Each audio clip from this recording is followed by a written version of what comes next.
দাদা ভাই, আপনার অনুষ্ঠান আমি নিয়মিত দেখি, আমার খুব ভালো লাগে, আমি নিয়ম করে দেখি।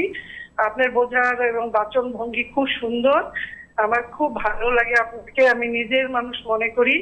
কিন্তু দাদা ভাই, আপনার কাছে আমার একটা অনুরোধ, যে এই যে মানসিক রোগ সিজোফ্রেনিয়া, এই রোগটা কেন হয়, এর উপসর্গ কি কি, এটা কি জেনেটিক, এটা নিয়ে যদি একদিন আলোচনা করে খুব উপকৃত হই আমি।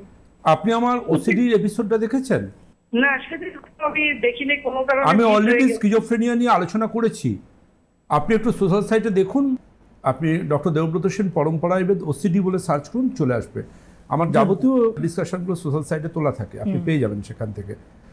আর একটু মোবাইলে নোটিফিকেশান রাখবেন অন করে, যাতে আমার যে কোনো ভিডিও যখনই আপলোড হবে, ভীষণ গুরুত্বপূর্ণ এগুলো, কারণ এগুলো dedicated for all of you, আপনাদের সবার জন্য, যাতে আপনাদের জীবনে আপনারা যে কোনো অসুখ বিসুখ সম্বন্ধে আতঙ্কিত না হয়ে মেডিকেল সায়েন্সটা সম্বন্ধে একটু মিনিমাম নলেজ যাতে রাখেন, এবং যত দ্রুত সম্ভব আপনার ডাক্তারবাবুর সাথে আপনি পরামর্শ করতে পারেন।